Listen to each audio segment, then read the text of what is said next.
दोस्तों नमस्कार। कैसे हैं आप लोग? आप लोगों ने अपने बीपीएससी की तैयारी शुरू कर दी है। अब बीपीएससी के एग्ज़ाम में मुश्किल से 84-85 दिन का समय बचा हुआ है।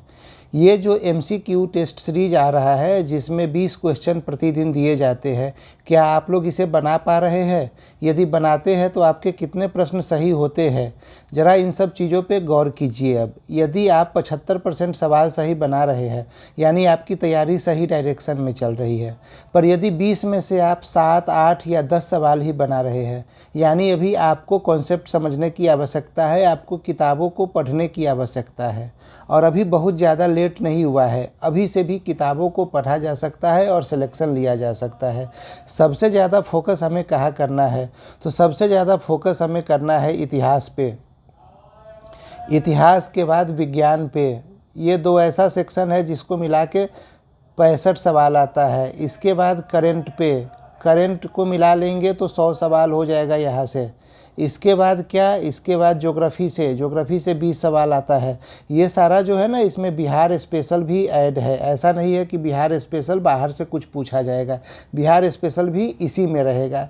तो आप कुछ भी समझ में नहीं आ रहा है तो एटलीस्ट इसी 4 पोर्शन को पढ़ना शुरू कीजिए। अब ये करंट के लिए मैंने घटना सार का पीडीएफ ग्रुप में डाल दिया है, आप लोग उसको पीडीएफ का प्रिंट आउट निकालिए। आपके शहर में यदि वो मैगजीन अवेलेबल है तो उस मैगजीन को लीजिए और उसको रट्टा मारिए। ठीक है, सीधे तोता जैसा रट्टा मार लेना है, अभी आपके सवाल वहाँ से फंस जाएंगे। आज हम लोग इतिहास के एक और सेट के साथ, एमसीक्यू सेट के साथ यहाँ पे उपस्थित है जिसमें 20 प्रश्न दिया जाएगा।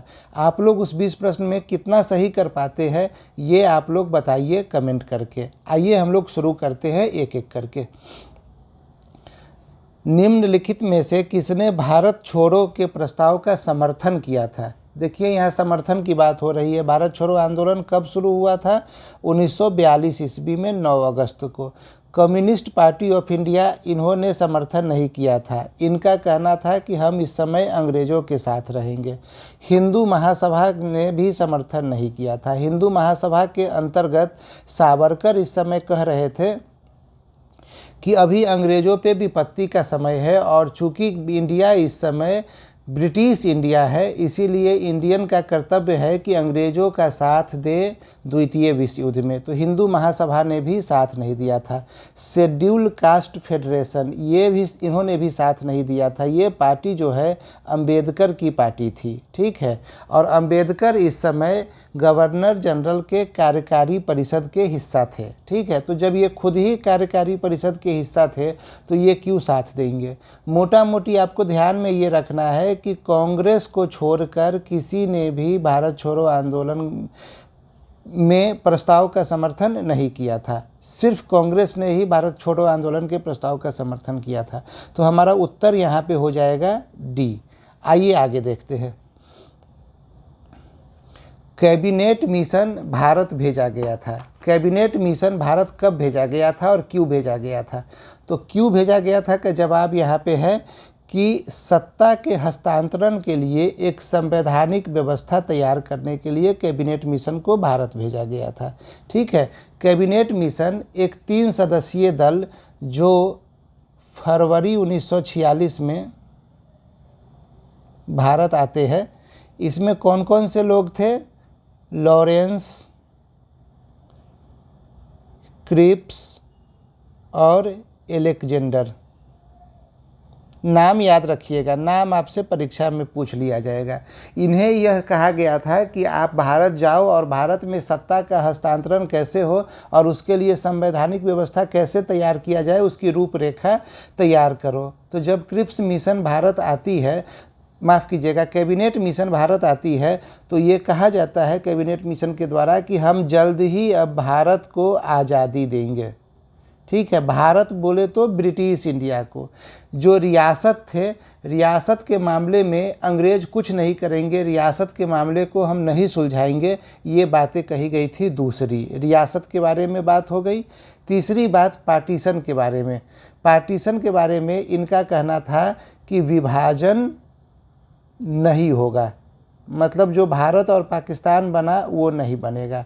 तो कैबिनेट मिशन से संबंधित आपसे जो भी प्रश्न पूछा जाएगा वो बस इसी के आसपास रहेगा। आप ये इतना फैक्ट याद रखिएगा, तो कैबिनेट मिशन से संबंधित कोई भी प्रश्न आएगा तो आप उसे बनाने की स्थिति में रहिएगा।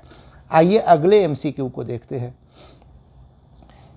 20 फरवरी 1947 को प्रधानमंत्री एटली ने भारत से ब्रिटिश शासन को कब तक वापस लेने की बात की थी? ठीक है, ये बेहद आसान सवाल है, ये आप सब लोग जानते हैं। ये कहा गया था जून 1948 तक, कि जून 1948 तक हम भारत से वापस चले जाएंगे। ठीक है, आइए अगले प्रश्न को देखते हैं।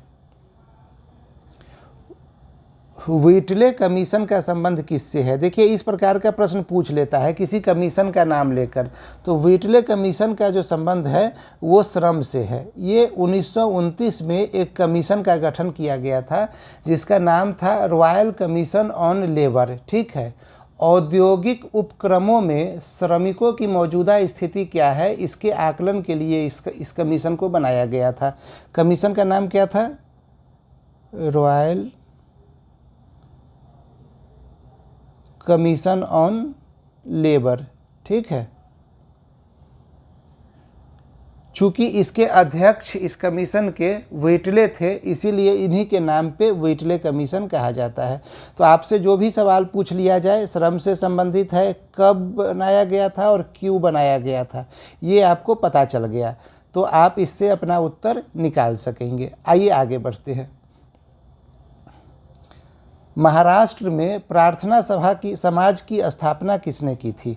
महाराष्ट्र में प्रार्थना समाज की स्थापना आत्माराम पांडुरंग ने की थी और इसकी स्थापना 1867 ईस्वी में हुआ था।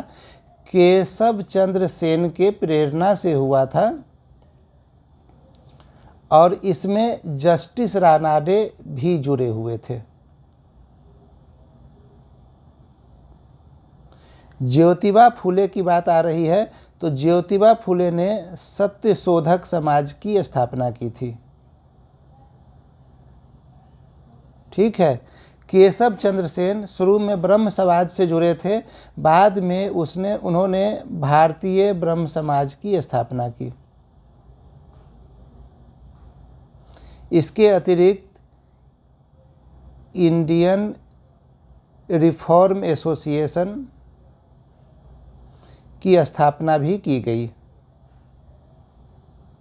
केशव चंद्र सेन के द्वारा। राजा राममोहन राय ने ब्रह्म समाज की स्थापना की। इसके अलावा सबसे पहले 1815 ईस्वी में आत्मीय सभा की स्थापना की थी। ठीक है, सती प्रथा उन्मूलन में इनका योगदान था। तो ये सब कुछ फैक्ट है, सो ध्यान में रखिएगा। यहाँ पे प्रार्थना समाज पूछा जा रहा है तो आपका उत्तर क्या हो जाएगा? आपका उत्तर हो जाएगा आत्माराम पांडुरंग। ठीक है, आइए आगे बढ़ते हैं। निम्नलिखित में से कौन स्वराज दल में सम्मिलित नहीं था? स्वराज दल की स्थापना ही की गई थी CR दास के द्वारा। ये जो है सो स्वराज दल के अध्यक्ष थे। स्थापना कब की गई थी? असहयोग आंदोलन के समाप्ति के बाद 1 जनवरी 1923 को। मोतीलाल नेहरू महामंत्री थे। ठीक है, हकीम अजमल खान स्वराज दल से जुड़े हुए थे। वल्लभ भाई पटेल ऐसे थे जो नो चेंजर्स, हमने प्रो चेंजर्स और नो चेंजर्स बताया था। नो चेंजर्स वाले ऐसे व्यक्ति थे जो गांधी जी के अनुयायी थे और वो असहयोग आंदोलन के समाप्त होने के बाद गांधी जी के कथनानुसार रचनात्मक कार्यों में विश्वास करते थे। इसमें थे वल्लभ भाई पटेल। वल्लभ भाई पटेल के अलावा राजेंद्र प्रसाद और राजगोपालाचारी। ठीक है, तो ये सब ऐसे व्यक्ति थे जो स्वराज दल से नहीं जुड़े हुए थे। तो यहाँ हमारा उत्तर हो जाएगा CR दास जुड़े हुए थे। ठीक है, अब चलिए अगले प्रश्न को देख लेते हैं। निम्नलिखित में से किसने इंग्लैंड में इंडियन होम रूल सोसाइटी की स्थापना की थी? ठीक है, तो इंग्लैंड में इंडियन होम रूल सोसाइटी की स्थापना की गई थी श्यामाजी कृष्ण वर्मा के द्वारा। ठीक है, श्यामाजी कृष्ण वर्मा ने इंडियन होम रूल सोसाइटी की स्थापना 1905 ईस्वी में की थी। यहाँ पे उन्होंने इंडिया हाउस की भी स्थापना की थी। ये इंडिया हाउस वहाँ पे एक हॉस्टल था, जिस हॉस्टल में भारत से जाकर जो लोग वहाँ पढ़ने के लिए जाते थे वो लोग इसमें रह के पढ़ते थे। इस इंडिया हाउस में रहने वाले कुछ महत्वपूर्ण व्यक्ति कौन कौन थे? तो सावरकर थे, वीर सावरकर, ठीक है। इसके अलावा मदन लाल ढींगरा थे। मदन लाल ढींगरा कौन थे? जिन्होंने करजन वायली की हत्या की थी,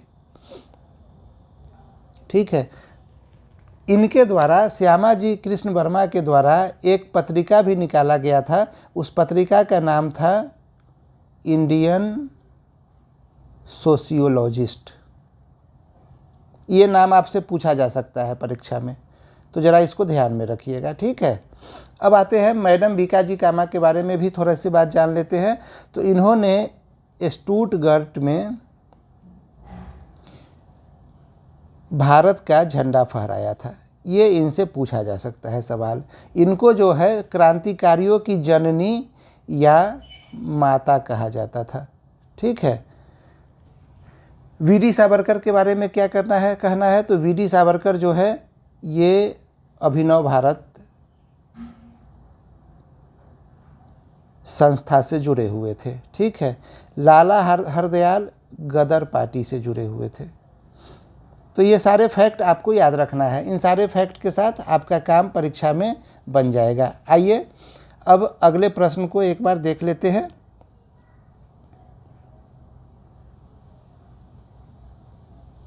अगला प्रश्न है, अनुदान के रास्ते शिक्षा का विकास का प्रस्ताव सर्वप्रथम दिया गया था।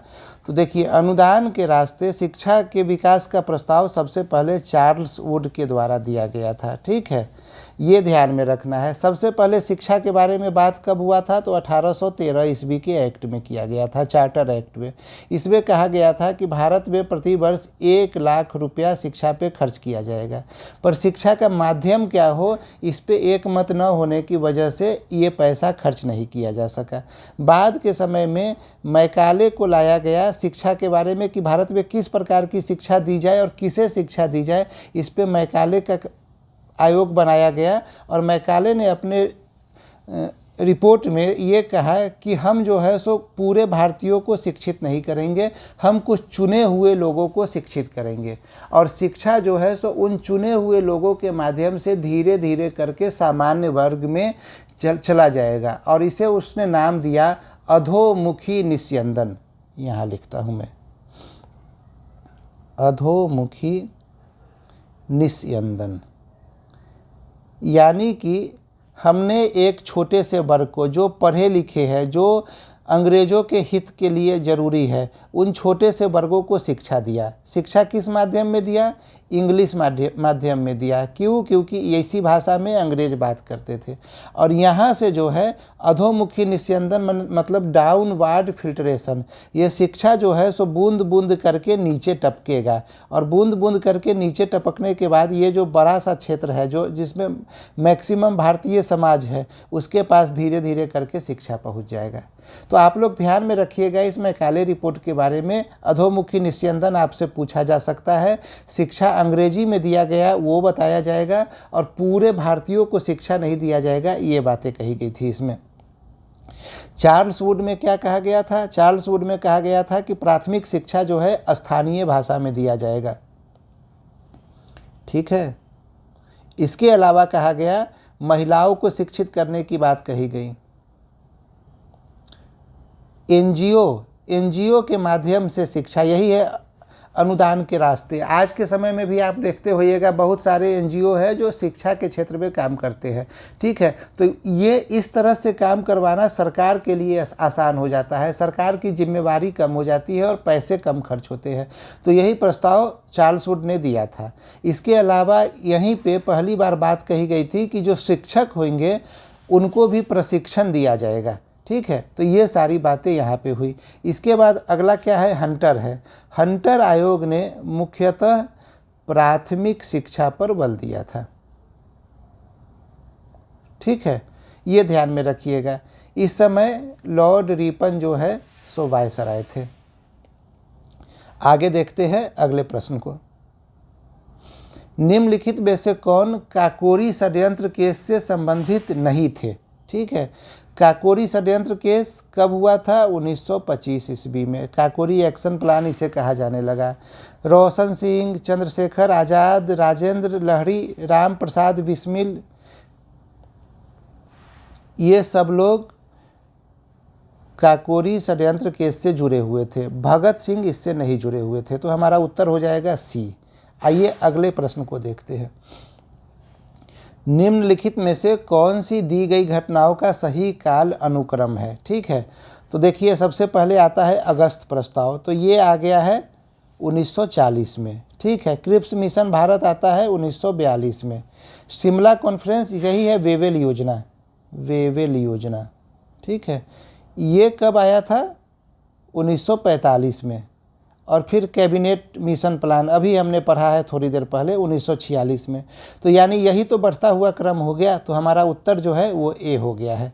चलिए अगले प्रश्न को देखते हैं। निम्नलिखित मुस्लिम नेताओं में से एनी बेसेंट द्वारा स्थापित की गई होम रूल लीग में कौन सम्मिलित नहीं था? कौन सम्मिलित हुए थे, ये सवाल है। कौन सम्मिलित हुए थे? तो इसमें सम्मिलित हुए थे Mohammad Ali Jinnah. Home rule league की स्थापना हुई थी 1916 ईस्वी में। ठीक है, एनी बेसेंट का होम रूल जो है वो सितंबर महीने में शुरू हुआ था, जबकि तिलक का होम रूल जो है वो अप्रैल महीने में ही शुरू हो गया था। उस समय के जो राष्ट्रीय नेता थे वो उसमें से अधिकांश एनी बेसेंट के होम रूल लीग से जुड़े हुए थे। इसमें मोतीलाल नेहरू, जवाहरलाल नेहरू, मोहम्मद अली जिन्ना तो हो ही गया, इसके अलावा भूला भाई देसाई, CR दास आदि, लाला लाजपत राय आदि इससे जुड़े हुए थे। ठीक है, यहाँ सिर्फ एक चीज़ ध्यान में रखिएगा कि गोपाल कृष्ण गोखले के सर्वेंट ऑफ इंडिया सोसाइटी के जो मेंबर थे उन्हें ये निर्देश दिया गया था कि वो होम रूल लीग से नहीं जुड़ेंगे। ठीक है, अगले प्रश्न को देखते हैं। रॉलेट एक्ट का भारतीय राष्ट्रीय कांग्रेस ने विरोध किया था क्योंकि इसका लक्ष्य था। अब रॉलेट एक्ट के लक्ष्य के बारे में पूछा जा रहा है, तो इसका लक्ष्य क्या था? भारत में जो उस समय क्रांतिकारी गतिविधियां चल रही थी उस क्रांतिकारी गतिविधियों पर रोक लगाना, व्यक्तिगत स्वतंत्रता को सीमित करना। इसी वजह से रॉलेट एक्ट की अनुशंसा के अनुसार कुछ ऐसे न्यायालय की स्थापना की गई थी जिसे विशेषाधिकार दिया गया था।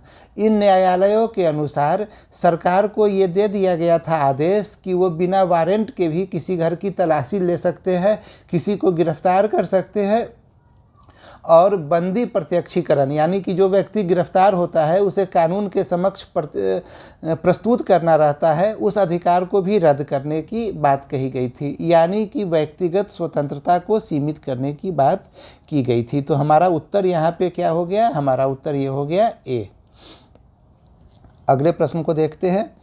निम्नलिखित में से किसने बंगाल में द्वैध शासन को समाप्त किया था? देखिए ये रॉबर्ट क्लाइव है ना, इसने द्वैध शासन को शुरू किया था 1765 ईस्वी में। ठीक है, इलाहाबाद की संधि के बाद। और 1772 ईस्वी में वारेन हेस्टिंग्स के द्वारा द्वैध शासन को समाप्त कर दिया गया था। अगले प्रश्न को देखते हैं। नील क्रिस्को की दुर्दशा पर लिखी गई पुस्तक नील दर्पण के लेखक कौन थे? नील दर्पण के लेखक कौन थे? दीनबंधु मित्र थे नील दर्पण के लेखक। ठीक है, ये कब हुआ था नील आंदोलन? नील आंदोलन हुआ था 1759-60 ईस्वी में। ठीक है, विष्णु विश्वास व दिगंबर विश्वास ने नेतृत्व प्रदान किया था। ठीक है, और इसी की पटकथा पे एक पुस्तक लिखी गई थी जिस पुस्तक का नाम क्या था? उस पुस्तक का नाम था नील दर्पण। किसने लिखा था? दीनबंधु ने। इसी समय एक जमींदारों का अखबार भी निकला था जिस अखबार का नाम क्या था? हिंदू पैट्रियाट उस अखबार का नाम था। ठीक है, तो ये ध्यान में रखना है आप लोगों को। अगले प्रश्न को देख लेते हैं। शायद थोड़ा पीछे आ गए हैं, स्लाइड पीछे आ गया है, अभी आते हैं प्रश्न पे।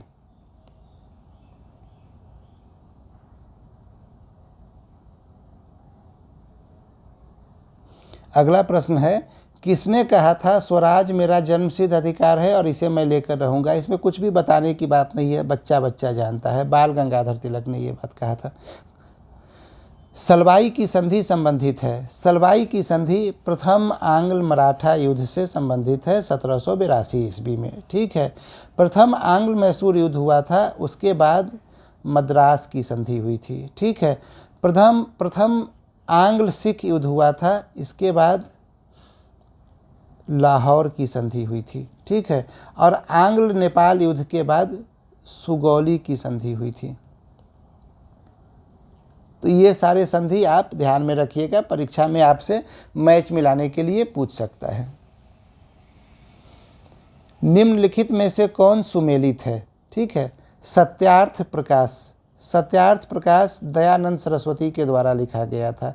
दयानंद सरस्वती ने आर्य समाज की स्थापना की थी 1875 ईस्वी में।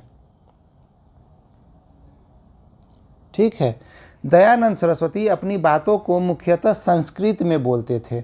जब इनकी मुलाकात केशव चंद्र सेन से होती है तो केशव चंद्र सेन उन्हें समझाते हैं कि आप जो अपनी बातें कहते हैं वो जन सामान्य के लिए बेहद महत्वपूर्ण बात है, पर आप इसे जन सामान्य की भाषा में नहीं कहते हैं, जिससे आपकी बात उन तक नहीं पहुंच पाती है। इसी के बाद उन्होंने अपनी पुस्तक सत्यार्थ प्रकाश को हिंदी में लिखा था। तो ये ध्यान में रखिएगा। दूसरा है प्रभाकर। ये एक पत्रिका था जो गोपाल हरि देशमुख के द्वारा निकाला गया था। गोपाल हरि देशमुख को लोक हितवादी भी कहा जाता है। ठीक है, इन्होंने जाति भेद नामक एक पुस्तक भी लिखी थी। ठीक है, निबंधमाला चिपलुंकर के द्वारा लिखा गया था। चिपलुंकर महाराष्ट्र में इस तरह के आंदोलन से जुड़ने वाले शुरुआती व्यक्ति में से एक थे। तो यानी तीनों के तीनों सही है, तो हमारा उत्तर हो जाएगा डी। क्रांतिकारी गतिविधियों के साथ कौन सी पत्रिका जुड़ी हुई थी। संध्या जुड़ी हुई थी, युगांतर जुड़ी हुई थी, यंग इंडिया नहीं जुड़ी हुई थी। तो उत्तर हो गया उपर्युक्त में से एक से अधिक। इसके अलावा बंदी जीवन क्रांतिकारी गतिविधियों पे है, द फिलॉसफी ऑफ बॉम्ब ये है, आदि पुस्तकें हैं। ये सब क्रांतिकारी गतिविधियों से जुड़ी हुई पुस्तकें थी, तो इसे आप लोग ध्यान में रखिएगा। ठीक है, पंजाबी लिखा गया था लाला लाजपत राय के द्वारा, वो भी है।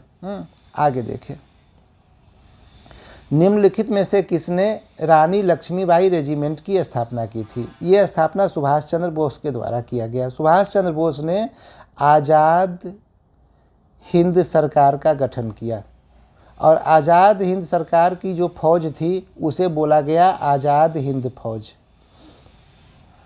इस आज़ाद हिंद फौज को अलग अलग रेजिमेंट में बांटा गया। ठीक है, इसमें Gandhi regiment, Nehru regiment, Subhash regiment और इसी में 1857 की क्रांति के प्रतीक के रूप में रानी लक्ष्मीबाई रेजिमेंट की स्थापना की गई। ठीक है, तो ये किसने किया था, सुभाष बाबू ने किया था। तो उत्तर हमारा हो जाएगा बी। 1937 में प्रांतों में मंत्रिमंडल के निर्माण के उपरांत कांग्रेस का शासन कितने महीने तक चला था। तो ये जो शासन चला था ये 28 महीने तक चला था। कांग्रेस ने शुरू में 6 प्रांतों में सरकार का गठन किया था। प्रांत कौन कौन सा था, बम्बई, मद्रास, बिहार, उड़ीसा, संयुक्त प्रांत और मध्य प्रांत। यहाँ ध्यान ये रखना है कि इसमें 5 ही ऐसे जगह है जहाँ कांग्रेस को पूर्ण बहुमत मिला था। बम्बई में पूर्ण बहुमत नहीं मिला था पर सरकार का गठन हुआ था। इसके अलावा असम में और पेशावर के क्षेत्र में बाद में कांग्रेस ने अपना सरकार बनाया था। तो ये सरकार जो है 28 महीने तक चली थी। फिर द्वितीय विश्व युद्ध में भारत को शामिल कर लिया गया था, भारतीयों को शामिल कर लिया गया था बिना भारतीयों से पूछे। इसी के विरोध में इन लोगों ने इस्तीफा दे दिया था। तो आज के 20 प्रश्न हमारे यहाँ पे पूरे होते हैं। आप देखिएगा कि आपके 20 प्रश्न में से कितने सही हुए और आपकी तैयारी किस दिशा में आगे बढ़ रही है, ये हमें कमेंट करके बताइए। यदि आपको ये पेशकश अच्छा लग रहा है, पसंद आ रहा है, तो कमेंट करके बताइए कि हाँ सर, ये आपके द्वारा किया गया इनिशिएटिव अच्छा है। और यदि नहीं पसंद आ रहा है या इसमें कुछ और सुधार की गुंजाइश आप लोगों को लग रही है, तो वो कमेंट करके सलाह ज़रूर दें। धन्यवाद।